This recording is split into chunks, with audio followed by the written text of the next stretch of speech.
ಗುರು ರಾಘವೇಂದ್ರ ಪೂಜ್ಯಾಯ ರಾಘವೇಂದ್ರಾಯ ಸತ್ಯಧರ್ಮರತಾಯ ಚ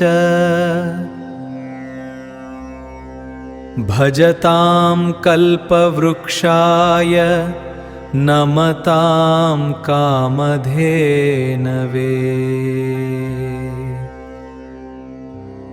ಬಡತನದ ಬೇಗೆಲಿ ವೆಂಕಟನಾಥರು ಸಮಾರಂಭದಿತೆದರು ಗಂಧವ ಪ್ರೀತಿಯಲ್ಲಿ ಕೇವಲ ಬ್ರಾಹ್ಮಣನೆಂದು ತಿಳಿದು ಜನರೆಲ್ಲ ಸೇವೆಗೆ ಅಪ್ಪಣೆ ನೀಡಿದರು ಪ್ರೀತಿಯಲ್ಲಿ. ಆದರೆ ಅವರ ಜ್ಞಾನ ಸಾಗರವು ಅರಿವಿಲ್ಲ, ಅವರ ಭಕ್ತಿ ತರಂಗವು ಕಾಣಲಿಲ್ಲ. ಸರಳತೆಯೇ ಅವರ ಭೂಷಣವಾಗಿತ್ತು, ಅವರ ಅಂತಃಕರಣದಿ ದೈವ ಗುರು ವೆಂಕಟನಾಥರ ಕರುಣೆ ಅನಂತ.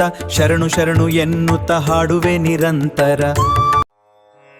ವೆಂಕಟನಾಥರು ಗಂಧ ತೇಯುವಾಗ ಭಗವಂತನ ಅಗ್ನಿ ಸೂಕ್ತವನ್ನು ಜಪಿಸುತ್ತಾ ತೇದರು. ಆ ಗಂಧವನ್ನು ಹಚ್ಚಿಕೊಂಡ ಅತಿಥಿಗಳ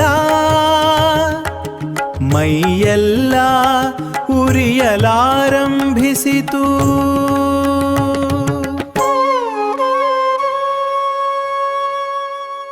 ಶಾಪವಾಗಿ ಬಂದ ಉರಿಯು ನಿಮ್ಮ ತಪದ ಶಕ್ತಿಗೆ ಶರಣಾಯ್ತು. ವರುಣ ಮಂತ್ರ ಜಪಿಸಿ ಚಂದನ ತೇದು ಎಲ್ಲರ ಉರಿಯನ್ನು ಶಾಂತಗೊಳಿಸಿದಿರಿ. ಕರುಣಾಮಯಿ ವೆಂಕಟನಾಥ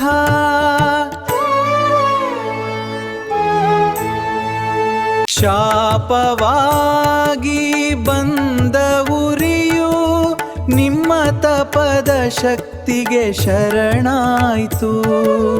ವರುಣ ಮಂತ್ರ ಜಪಿಸಿ ಚಂದನ ತೇದು ಎಲ್ಲರ ಉರಿಯನ್ನು ಶಾಂತಗೊಳಿಸಿದಿರಿ. ಕರುಣಾಮಯಿ ವೆಂಕಟನಾಥ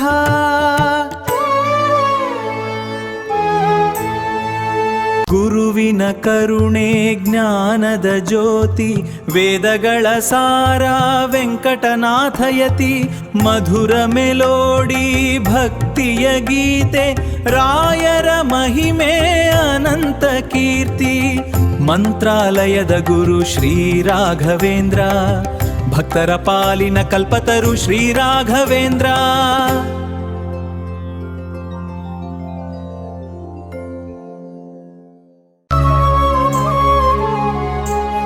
ಶ್ರೀ ಸುಧೀಂದ್ರ ತೀರ್ಥರ ಒಲುಮೆಯ ಶಿಷ್ಯ ವೆಂಕಟನಾಥ ಪ್ರಭು. ವಿದ್ವತ್ತಿನ ಆಗಣಿಯೇ ನೀನು, ಗುರುಗಳ ಮನದ ಆಸರೆಯೂ. ಸನ್ಯಾಸದ ಪಥವನ್ನು ತೋರಲು ಗುರುಗಳು ಮೌನದಿ ನೀನಿದ್ದೆ. ಗುರು ರಾಘವೇಂದ್ರ ರಾಯರಾಗಿ ಒಲಿದು ನೀ ಬಂದೆ.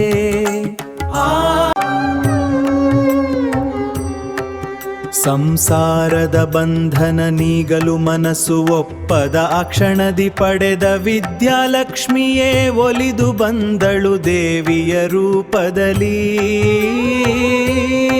ಅಮ್ಮನ ಆದೇಶದ ಬೆನ್ನೇರಿ ಸನ್ಯಾಸಕ್ಕೆ ನೀ ಮುಂದಾದೆ. ತಂಜಾವೂರಿನ ಪುಣ್ಯ ಭೂಮಿಯಲ್ಲಿ ದೀಕ್ಷೆಯ ನೀ ಪಡೆದೆ.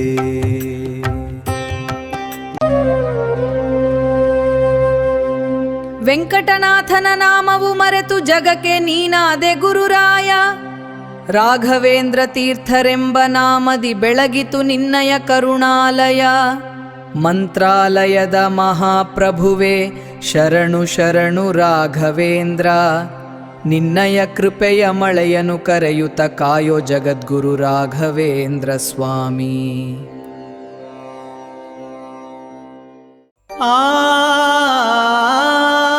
ಪತಿ ಸೇವೆಯೇ ಪರಮ ಭಾಗ್ಯವೆಂದಳು ಸರಸ್ವತಿ ಬಾಯಿ.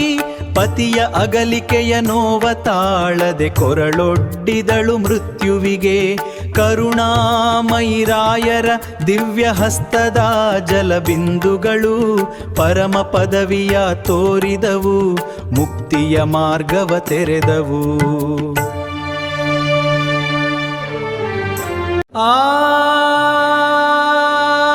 ಗುರು ರಾಘವೇಂದ್ರ ಪೂಜ್ಯಾಯ ರಾಘವೇಂದ್ರಾಯ ಸತ್ಯಧರ್ಮರತಾಯ ಚ ಭಜತಾಂ ಕಲ್ಪವೃಕ್ಷಾಯ ನಮತಾಂ ಕಾಮಧೇನವೇ.